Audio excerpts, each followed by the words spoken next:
Hello guys, finally Indian team का squad announce हो गया है। तो स्क्वाड मैंने देखा है, लेकिन उसमें कुछ ऐसी चेंजेस हुई हैं जिनको देखकर मैं भी काफ़ी शॉक हो गया हूँ।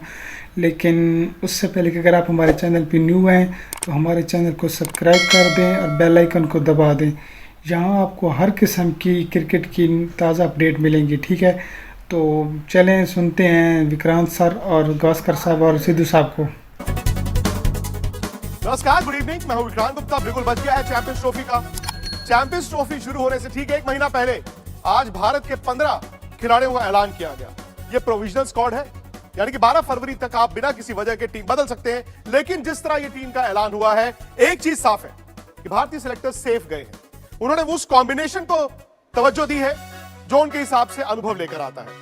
आज मेरे साथ शो में एक नहीं दो क्रिकेट एक्सपर्ट्स होंगे। सुनील गावस्कर भी होंगे, नवजोत सिद्धू भी होंगे, लेकिन मैं एक एक कर आपको भारत के ये 15 खिलाड़ियों से आपका तारुफ करा। रोहित शर्मा कप्तान है। रोहित शर्मा भी आज प्रेस कॉन्फ्रेंस में आए, उन्होंने क्या बोला वो भी आपको सुनाएंगे। इस टीम में उप कप्तान शुभमन गिल को बनाया गया है और ये कहीं ना कहीं मोहर लगाता है कि जब आप दो सलामी बल्लेबाजों की बात करेंगे तो उसमें जायसवाल का नाम नहीं होगा। जायसवाल टीम में है, लेकिन शायद वो आपको 11 में नहीं दिखेंगे। उसके अलावा जो भारत की टीम में फटाफट दिखाएं आपको, विराट कोहली है, तजुर्बा बल्ला ऑस्ट्रेलिया में खामोश, लेकिन फिर बड़ी टूर्नामेंट में उनके बल्ले से रन। श्रेयस अय्यर, केएल राहुल, इन दोनों ने 2023 50 ओवर के वर्ल्ड कप में परफॉर्म किया था। राहुल को विकेट कीपर के तौर पर भी टीम में जगह दी गई है। ऋषभ पंत दूसरे विकेट कीपर है, पहला कौन दूसरा कौन पता नहीं। हार्दिक पांड्या ऑलराउंडर है। Hardik Pandya T20 world cup जीत के हीरो थे, ये मत भूलिएगा। रविंद्र जडेजा को टीम में जगह मिली है। ये थोड़ा सा मतलब अक्षर पटेल और रविंद्र जडेजा एक ही तरह के दो गेंदबाज, दो खिलाड़ी जो बैटिंग भी करते हैं और एक ही तरह की गेंदबाजी करते हैं। वॉशिंगटन सुंदर, ये भी बल्लेबाजी के कारण इनको थोड़ी सी तरजीह दी गई क्योंकि आप ऑलराउंडर भी चाहते थे। कुलदीप यादव वापस आ रहे हैं, विकेट टेकिंग गेंदबाज, दुबई की पिचेस पे। उसके अलावा बुमराह, ये भारत के लिए सबसे अच्छी खबर कि बुमराह को टीम में रखा गया। हालांकि वर्ड ऑफ कॉशन, इंग्लैंड की सीरीज में भी उनको रखा गया, लेकिन सिलेक्टर ने कहा पता नहीं, हम उनको मॉनिटर करेंगे, उसके बाद देखेंगे कि वो शुरुआती चैंपियंस ट्रॉफी के मैच में फिट होंगे कि नहीं। अर्शदीप सिंह है टीम में। मोहम्मद शमी की भी वापसी हुई है। मोहम्मद शमी हालांकि आपको T20 सीरीज में भी दिखेंगे और शमी भाई की वापसी एक अच्छा संकेत है। उसके अलावा इस टीम में ये जी टीम भारत आपके सामने। लेकिन अब सवाल यह है कि इन 15 में से 11 कौन खेलेंगे। वो 11 क्या भारत को चैंपियंस ट्रॉफी जिता सकते हैं कि नहीं। जैसे मैंने आपको पहले वादा किया था, सुनील गावस्कर भी मेरे साथ होंगे और नवजोत सिंह सिद्धू भी मेरे साथ होंगे। कुछ हैरान करने वाली बातें हैं। वो ये है कि बुमराह का अभी भी फिटनेस को लेकर 100% श्योर नहीं है। उम्मीद कर रहे हैं कि वो फिट हो जाएंगे, लेकिन बुमराह को मिलाकर सिर्फ 3 तेज गेंदबाज। सनी भाई, शुरुआत आपसे। दुबई में है, दुबई की कंडीशंस वहां पर थोड़ा स्लगिश विकेट होती है। उस लिहाज से इस 15 को क्या आप एक चैंपियन टीम की तरह देखते हैं? हाँ, मुझे लगता है बहुत अच्छी टीम है क्योंकि इनके पास बड़े अच्छे स्पिनिंग ऑलराउंडर है। इनके पास सीम बॉलिंग ऑलराउंडर है। तो इसी की वजह से मुझे लगता है कि उन्होंने सारे एंगल्स कवर किए। बिल्कुल, मतलब ये जो चयन समिति है, उन्होंने बहुत अच्छी तरह से एंगल्स कवर करके ये टीम चुनी है और इस टीम से बहुत आशा है कि ये टीम चैंपियंस ट्रॉफी जीत सकती है। सनी भाई, नवजोत सिंह सिद्धू भी है मेरे साथ। और शरीफा जी, जब आप ये कहते हैं ना सारे एंगल्स आपने कवर किए हैं, बड़ी अच्छी बात होती है, वो सेफ होता है। लेकिन कभी कभी आपको बड़ा टूर्नामेंट जीतने के लिए सेफ नहीं, रिस्क लेना पड़ता है। क्या आपको इस टीम में वो मादा दिखता है कि कप्तान के हाथ में चैंपियंस ट्रॉफी हो? लेकिन ऐसा है कि उन्होंने जो महत्व दिया है ना, वो ऑलराउंडर्स को दिया जी। अगर आप देखें तो इस टीम में 4 क्वालिटी ऑलराउंडर्स। हमेशा से वो एक ही भय है कि भैया बैटिंग को लंबा करो, और कभी कभी बैटिंग को लंबा करने के प्रयास में टीम का संतुलन हिल जाता है। लेकिन ये टीम मुझे देख के ऐसा लग रहा है कि इसमें हर तरह का विकल्प है, इसमें हर चुनौती को फेस करने की ताकत है। हां, अगर मैं होता तो मैं 3 स्पिनर खिलाता, 3 स्पिनर लाता जी। और 4 सीमर मैं सिराज को इस टीम में रखता। नहीं, वो इसलिए भी शरीफा जी क्योंकि कप्तान ने खुद माना है कि बुमराह की फिटनेस को लेकर हम पूरी तरह से अश्योर्ड नहीं है। बुमराह आ जाए तो बहुत अच्छी बात है, वो कब फिट होंगे ये नहीं पता। तो मैं वही आपसे जानना चाहता था कि बल्लेबाज मैच तो जिता देते हैं, लेकिन टूर्नामेंट आपको कौन जिताता है? वो तो गेंदबाज जिताते हैं। कहीं ऑलराउंडर खिलाने के चक्कर में ऐसा तो नहीं है कि जो विकेट टेकिंग एबिलिटी है गेंदबाजों की, उसको कॉम्प्रोमाइज किया गया हो?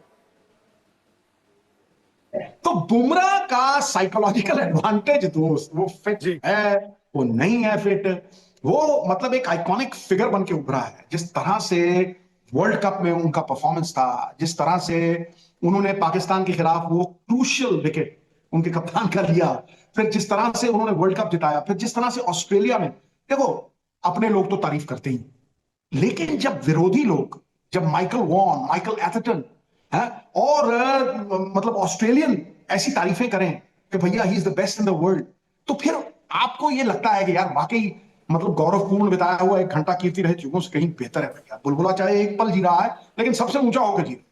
तो जब ऐसा सबसे ऊंचा वाला बंदा होगा ना, उसका साइकोलॉजिकल एडवांटेज बहुत जबरदस्त होता है।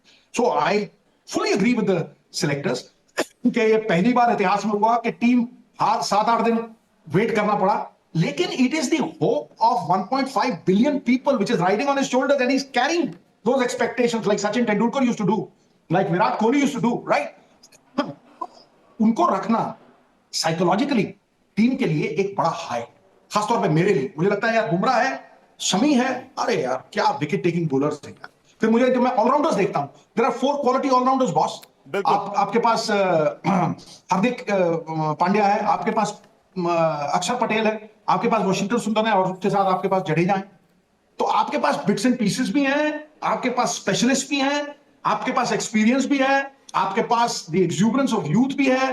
He who wants a full farm must have a young bull and an old cock. So वो जो कॉम्बिनेशन है, the experience of Rohit Sharma, Virat Kohli and so many others, Pant and the youngsters coming up, उनकी जो एक्सूबरेंस है, ये परफेक्ट कॉम्बिनेशन है दोस्त। अच्छा सनी भाई, यही सवाल कि बुमराह फिट हो जाए बड़ी जबरदस्त बात है, बट फिर सिर्फ 3 तेज गेंदबाज, क्योंकि अभी मैं आईएल T20 देख रहा हूं जो दुबई में हो रही है, वहां पे स्पिनर्स को अभी मदद नहीं मिल रही है। ऐसा तो नहीं है कि आपने एक तेज गेंदबाज कम चुना है?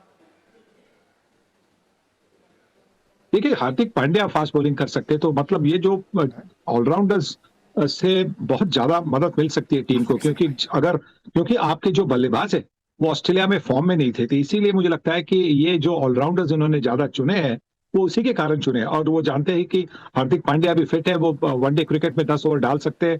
हाँ, लगातार नहीं डाल सकते, अगर 3 स्पेल में भी अगर डालेंगे, 4-4 और 3 ओवर के स्पेल में डालेंगे, तो चौथे फास्ट बॉलर का काम वो कर सकते हैं। अच्छा सनी भाई, चूंकि शुभमन गिल को वाइस कैप्टन बनाया गया है और इससे पहले भी वाइस कप्तान बनाए गए थे, ऐसा नहीं कि पहली बार बनाया गया है, तो ऐसे में ये साफ है कि शुभमन गिल और रोहित शर्मा ही ओपन करेंगे। यशस्वी जायसवाल की शायद टीम में अब 11 में जगह नहीं दिखती है। टॉप ऑर्डर में आपके पास कोई लेफ्ट हैंडर नहीं है। तो मुझे लगता है कि शायद यशस्वी जायसवाल को 11 में मौका मिलने के लिए थोड़ा इंतजार करना पड़ेगा, और क्योंकि शुभमन गिल को जब आप वाइस कैप्टन अपॉइंट करते हैं तो वाइस कैप्टन को ड्रॉप करना बड़ा मुश्किल होता है, टीम से ड्रॉप करना मुश्किल होता है। और ये भी हमें ध्यान में रखना चाहिए कि शुभमन गिल का भी काफी अच्छा फॉर्म रह चुका है वनडे फॉर्मेट में, 50 ओवर के फॉर्मेट में उनकी औसत जो है मुझे लगता है 50 के ऊपर की औसत है। तो मुझे लगता है कि यशस्वी जायसवाल को वनडे क्रिकेट में डेब्यू करने के लिए थोड़ा सा इंतजार करना पड़ेगा। और यहीं पर अगर आप देखें सनी भाई, 2 विकेट कीपर का ऐलान हुआ है। एक है केएल राहुल जो कि वर्ल्ड कप में as batsman, as wicket keeper 2023 की मैं बात कर रहा हूं खेले थे, और ऋषभ पंत वापस आते हैं। तो आपके लिहाज से अगर एक विकेट कीपर आपने खिलाना है, वो केएल राहुल है या ऋषभ पंत है? मेरे लिए मैं लेफ्ट हैंडर को प्रेफरेंस दे दूंगा, क्योंकि ऋषभ पंत एक गेम चेंजर है, राहुल एक सॉलिड प्लेयर है। मतलब दूसरी तरफ से अगर कोई अच्छी बल्लेबाजी कर रहा है, रोहित शर्मा अच्छी बल्लेबाजी कर रहे हैं या शुभमन गिल, विराट कोहली अच्छी बल्लेबाजी कर रहे हैं, तो अगर दूसरी एंड पर राहुल जैसा कोई सॉलिड प्लेयर दिखाई देता है उनको, तो फिर और ज्यादा अग्रेसिव बन सकते हैं। पर अगर आपको गेम थोड़ा सा चेंज करना है तो ऋषभ पंत ही ऐसे खिलाड़ी है, वो आपके लिए वो गेम चेंज कर सकते हैं। मतलब पोजीशन में अगर मानो आपकी 3 विकेटें गई है जल्दी, कुछ 40 रन ही हो गए आपके, और अगर आपको ज्यादा रन चाहिए और उसके साथ आपकी जो स्कोरिंग रेट है वो मेंटेन करनी चाहिए, तो ऋषभ पंत के पास वो काबिलियत है। हालांकि केएल राहुल शायद फर्स्ट चॉइस विकेट कीपर हैं, और बस वही बात आ जाती है, अगर लेफ्ट हैंडर आपकी टीम में नहीं है तो दुबई की उन पिचेस पे, स्लगिश पिचेस पे, अगर लेफ्ट आर्म स्पिनर बॉल कर रहा है या right arm leg spinner ball कर रहा है, तो राइट हैंडर थोड़े फंस सकते हैं। पता नहीं ये टीम की सोच वहां जाके दिखेगी। लेकिन शरीफ जी, जो सबसे बड़ा सवाल है, the billion dollar question, Rohit Sharma, Virat Kohli 2023 world cup 50 over में आग लगाई थी, लेकिन अभी लाल बॉल के साथ पिछले 3-4 महीने दोनों के बड़े खराब हैं। अच्छा, होता क्या है? क्या अचानक से वो मेन स्विच जो ऑफ हो गया, खिलाड़ी खुद से ऑन कर देता है कि चलो अब तो गेंद भी वाइट आ गया, फॉर्मेट भी बदल गया? क्या इतना आसान होगा इन दोनों के लिए? देखो खराब किसका नहीं था मुझे ये बताओ, सिवाय बुमराह के ऐसा कोई बंदा नहीं था जिसने ऑस्ट्रेलिया के ऊपर इतनी छाप छोड़ दी हो कि भाई आप देखिए कि वहां पे विराट कोहली का एक 100 है, राइट, बाकी भी पैची ही रहे हैं। लेकिन जब आप वनडे क्रिकेट की बात करते हैं और अगले 6 महीने वनडे क्रिकेट ही, वनडे क्रिकेट के लास्ट मैच में जो वनडे क्रिकेट इंडिया खेली थी T20 वर्ल्ड कप जिताने वाले विराट कोहली थे, वर्ल्ड कप जिताने वाले रोहित शर्मा थे। फिर भाई इतना देर तो नहीं हुई ना, आप उन्हें चैंपियंस ट्रॉफी तक देखिए, उसके बाद थोड़ा और देखिए और फिर आप अपना डिसीजन दीजिए। मुझे जो लगता है कि भाई सोना फिर सोना है, उसे आग में डालोगे वो मैला नहीं होता, वो काला नहीं होता, वो और चमकता है। ये जांचे परखे खरे लोग हैं भाई। मतलब 3 महीने थोड़ी खराब बैटिंग हुई उससे ये बैट्समैन खराब नहीं हो जाते। हाँ, पूंछ में आग जरूर लगी है। मुझे बड़ी खुशी होती है रोहित शर्मा को ट्रेनिंग करते हुए देख के, मुझे बड़ी खुशी होती है उन्हें ग्राउंड में 5-5 घंटे देख के। लेकिन वो तभी हुआ ना कि अगर उन्होंने एक फॉर्मेट से रिटायरमेंट ली, राइट जी। लोग कहते नहीं कि अब वो रणजी ट्रॉफी क्यों खेल रहे हैं, क्योंकि ये पहली बार हुआ है कि वो T20 क्रिकेट नहीं खेल रहे भाई, इसीलिए वो रणजी ट्रॉफी खेलेंगे।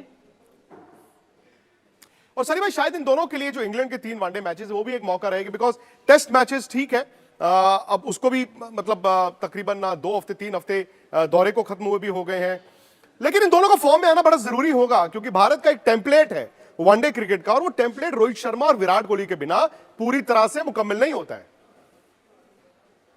देखिए यही तो फर्क है ना, सफेद गेंद और लाल गेंद में यही तो फर्क है कि सफेद गेंद में गेंद ज्यादा इतनी हिलती नहीं है और सफेद गेंद भी अभी हमें ये भी ध्यान में रखना चाहिए कि कहाँ पे हम खेल रहे हैं, कौन सी पिचेस पर खेल रहे हैं। दुबई की पिच है, दुबई की पिच में इतनी ज्यादा उछाल नहीं होगी जितनी ऑस्ट्रेलिया में थी। हवा में गेंद इतनी हिलेगी नहीं जैसे कि कभी ऑस्ट्रेलिया में सिडनी में हिल रही थी, मेलबर्न ब्रिस्बेन में हिल रही थी, वैसा नहीं होगा। तो बल्लेबाजी करना थोड़ा सा और आसान बनेगा और उनका जो फॉर्म है, व्हाइट बॉल का फॉर्म है, उनकी जो परफॉर्मेंस रह चुकी है वो तो बहुत बहुत अच्छी, बहुत बढ़िया परफॉर्मेंस रह चुकी है और अनुभव भी है और इसी की वजह से उनको टीम से बाहर निकालना मुश्किल है। हाँ, अगर लाल गेंद की जब मतलब सीरीज होगी आगे जाकर उसके लिए फिर आप देख सकते हैं, पर सफेद गेंद के लिए इस वक्त तो उनको टीम के बाहर छोड़ना नामुमकिन है। नहीं, और जो मर्जी कहें आप, तकरीबन यही खिलाड़ी थे 2023 वर्ल्ड कप भारत की कंडीशंस में खेला गया था। अभी चैंपियंस ट्रॉफी है दुबई में। अच्छा, फरवरी में और मार्च में इतनी गर्मी नहीं होती दुबई में। अब ये देखना है कि IL T20 के बाद पिचेस में क्या वेयर एंड टेयर है, क्योंकि इंडिया ने ऑलराउंडर्स के लिए स्पिनर्स पर